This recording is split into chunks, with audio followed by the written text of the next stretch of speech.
ఇలా బయలుదేరావు? వర్షం వస్తుంది, వాతావరణం బాగుంది, ఏదో అలా ఎక్కడైనా బయలుదేరాను. కానీ చిన్న పని కూడా ఉంది ఇంట్లో. ఎందుకంటే మా వాడు ఇంజనీరింగ్ వచ్చాడు, వాడికి ఏదో సేవ కావాలనుకున్నాడు నా ఉద్దేశంతో అలాగే ప్రైవేట్ షాప్కి వెళ్ళి ఏదో తీసుకున్నాను, బయలుదేరాను. ఏంటి విషయం? ఏముంది, ఇంకేంటి సంగతిలో? ఏముంది, షాపింగ్ అని బయలుదేరాను, వెళుతున్నాను.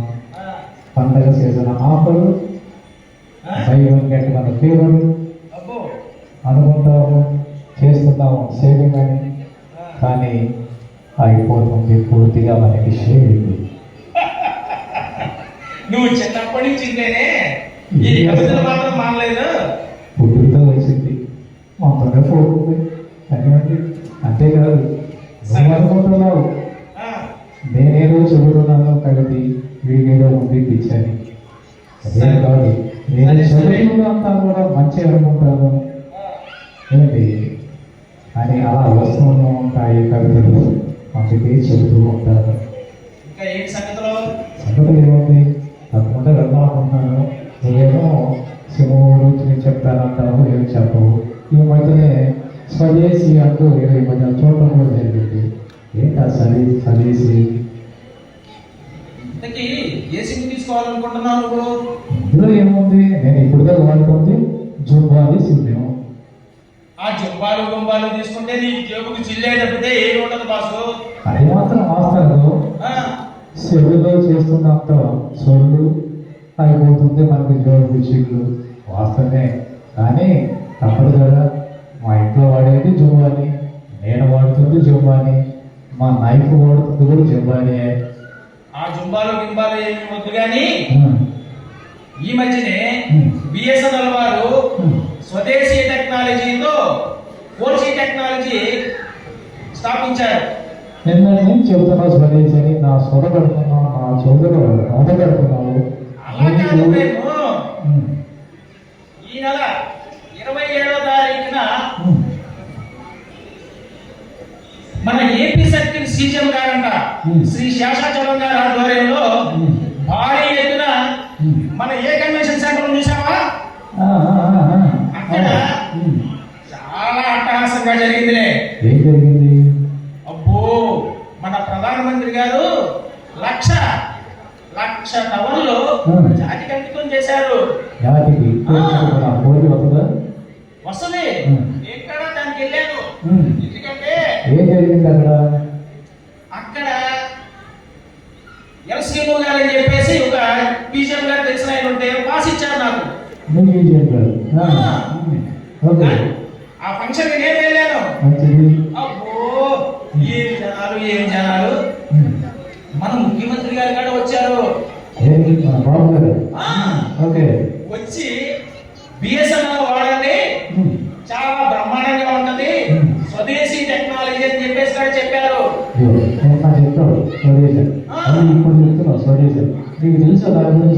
మళ్ళీ వాడు బాసు మన కమ్యూనికేషన్ మినిస్టర్ గారు చెప్పారు. ఈమెను అందరినీ వచ్చిన వాడు అందరినీ కాడా మన పెళ్ళైన కొత్తలో అత్తవారింటి దగ్గర కొత్త నుడికి చూసుకుంటా చూసావా, పూర్ణాలు పెట్టి అందులో నెయ్యి పోసి ఈగాడ పెట్టారు. కొత్త నుడి చూసుకున్నట్టుగా చూస్తున్నారు. లేదు బాసు, అందరినీ బిఎస్ఎన్ఎల్ వాడండి స్వదేశీ టెక్నాలజీతో అని చెప్పారు.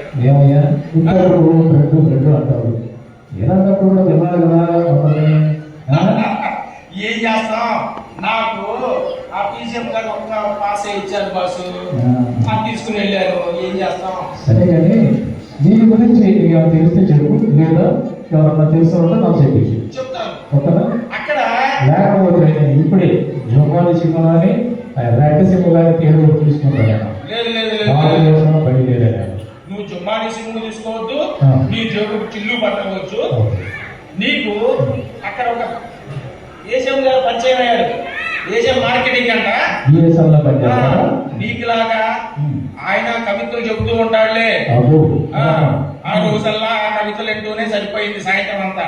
వెళ్దాం. నమస్కారం అండి ఏజం గారు.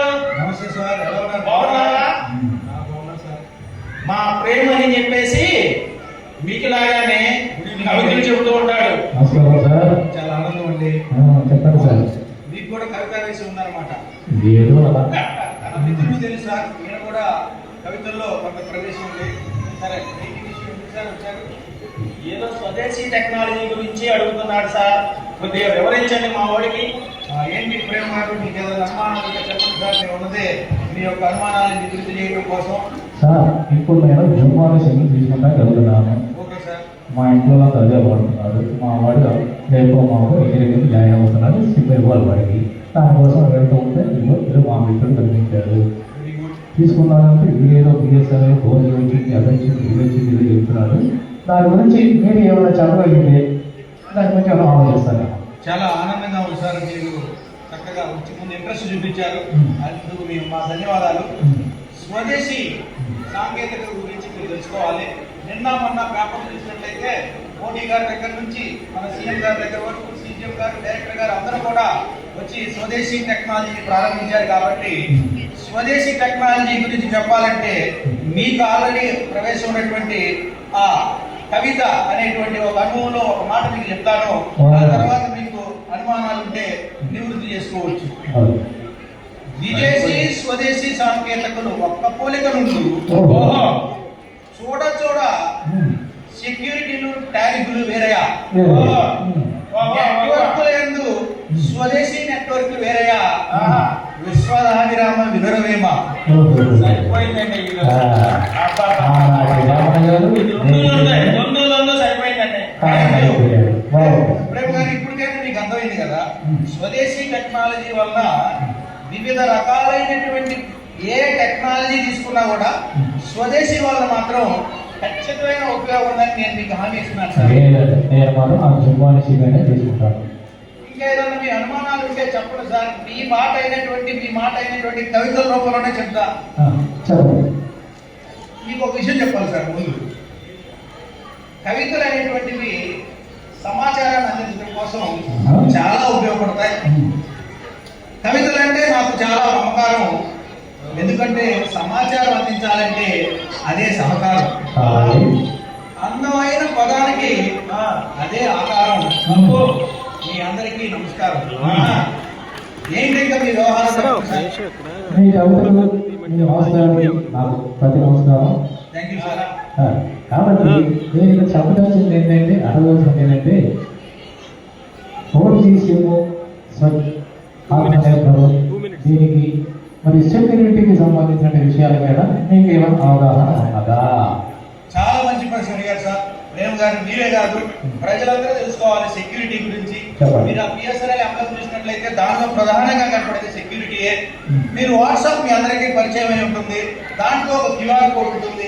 మీరేదో ఆఫీసులోనో లేదంటే మీ ఇంట్లోనో లేదంటే బయటికి వెళ్ళినప్పుడు ఏదైనా పని మీద అటు చూడగానే ఇటువైపు పక్క తిరిగి ఆ క్యూఆర్ కోడ్ ని కనుక ఏదైనా ఒక తస్కరించాలని చెప్పేసి స్కాన్ చేసుకున్నారనుకోండి సార్, మీ డేటా కానీ మీ పేమెంట్స్ కానీ మీ పూర్తి మెసేజెస్ కానీ వేరే వాళ్ళు తస్కరించేయచ్చు.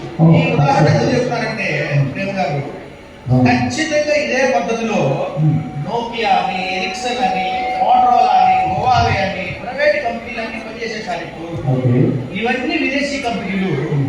వారు మా క్యూఆర్ కోడ్ స్కాన్ చేయడానికి రెడీమేడ్ గా అక్కడ ఉండడానికి సాఫ్ట్వేర్ రెడీగా ఉన్నాయనేది మీరు గుర్తించాలి. అంటే ఎనీ టైం దేశ భవిష్యత్తు కూడా, దేశ భద్రతకు కూడా ముప్పు ఉంటుందనే విషయం మీరు గమనించాలి. ముప్పు అంటే ఈ రోజు మనకి వెనక తెలిసిపోయేంత తర్వాత తెలుసు అనమాట. బాగా చెప్పారు సార్. సో ఏ విదేశీ నెట్వర్క్ చూసినా ఏమున్నది గర్వ కారణం, అంతా దాచుకోవటం దోచుకోవటమే కదా. చెప్పండి సార్. ఏ విదేశీ నెట్వర్క్ చూసినా ఏముంది గర్వ కారణం, అమ్మా అంతా దాచుకోవటం దోచుకోవటమే కదా.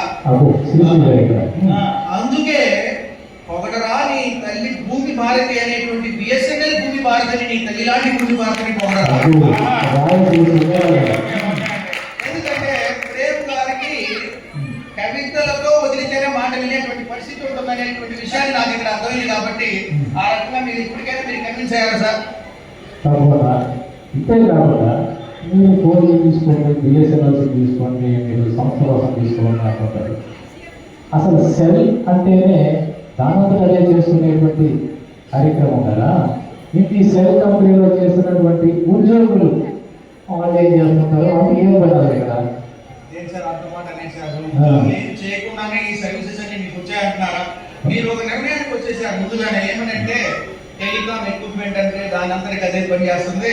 అది కాదండి, ఆయన ఎవరు సిమ్ జంపానీ సిమ్ తీసుకోవాలంటున్నాడు. నాకు దుబ్బాయి చిల్లు పడతా ఉద్యోగుల గురించి ఒక మాట అన్నారు కాబట్టి మీకు ఒక చిన్న సమాధానం చెప్పే అవకాశం ఇస్తే చెప్పండి.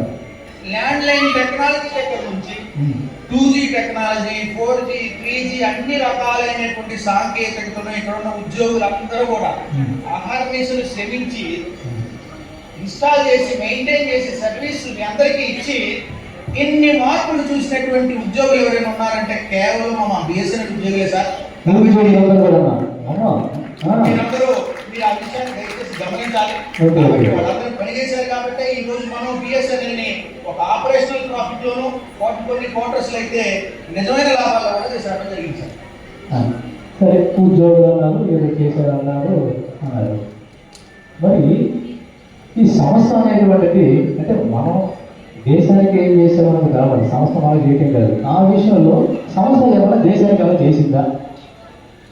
సార్ మీరు ఒక్క మాట గుర్తుంచుకోండి, మన భారతదేశంలో సుమారు 100 కోట్లు మొబైల్స్ పనిచేస్తుంటే 100 కోట్లు ఇంటూ 100 రూపాయలు యావరేజ్ పర్ మంత్ వేసుకుంటే 10,000 కోట్లు వేసుకుంటే సంవత్సరానికి 12 నెలలు అంటే 1,20,000 కోట్లు వేసుకుంటే ఇవి కాకుండా వైమాక్స్, వైఫై, FTTH వగైరా కనెక్షన్ అన్ని మరొక 1,00,000 కోట్లు వేసుకుంటే 2 లక్షల కోట్లలో 10% సార్ మా ఆదాయం. అంటే 20,000 కోట్లు ఆపరేషనల్ ప్రాఫిట్ గా వచ్చినప్పటికీ అవి ప్రభుత్వానికే సార్. 20,000 కోట్ల జిఎస్టీ 18% తీసుకున్న 3,600 కోట్లు సార్. వీళ్ళన్నీ ఈ ఉద్యోగస్తులందరూ కలిసి సమ్మిళితంగా పనిచేసి ప్రభుత్వానికి కట్టినటువంటి లాభాలని కూడా చెప్పుకోవచ్చు సార్. కాబట్టి దేశానికి ఏం చేయలేదని దయచేసి అనుమానం సార్. అదే మీరు ప్రైవేట్ ఆపరేటర్ అనుకోండి సార్, 80,000 కోట్లు వచ్చినప్పటికీ కూడా వాళ్ళు ఏ రకమైనటువంటి ఫంక్షన్స్ ఏదంతా మీరు సోషల్ మీడియాలో చూస్తూనే ఉన్నారు, గమనించండి. ప్రేమ మన ఏజెం గారు ఎంతో ప్రేమతో చెప్తున్నారు, నువ్వు బిఎస్ఎన్ఎల్ సిమ్ ని తీసుకో ప్రేమతో. ఓకే, దేశాభివృద్ధికి బాధపడుతున్నటువంటి ఉద్యోగులు కానీ సంస్థ కానీ పనిచేస్తున్నటువంటి ఈ యొక్క బిఎస్ఎన్ఎల్కి సిమ్ తీసుకోవడంలో అంతగా నాకు అర్థమైంది. తప్పకుండా అయితే ఒక్కటి సార్, జాతీయ విపత్తులు ముందు కానీ తిత్లీ కానీ వగైరా విపత్తులని పుష్కరాల దగ్గర కానీ కుగ్రామాల దగ్గర కానీ ఏజెన్సీ ప్రాంతాల దగ్గర కానీ సరిహద్దుల దగ్గర కానీ ఎక్కడైనా బిఎస్ఎన్ఎల్ సార్. కొద్దిగా కవిత రూపంలో చెప్తే బాగుంటుందేమో. ఏజెన్సీ కాడ మనం, కుగ్రామం కాడ మనం, తిత్లీ కాడ మనం, హుద్దు కాడ మనం, మధ్యలో ఈ ప్రైవేట్ ఆపరేటర్ దందా ఏందిరా, బిఎస్ఎన్ఎల్ మనదిరా.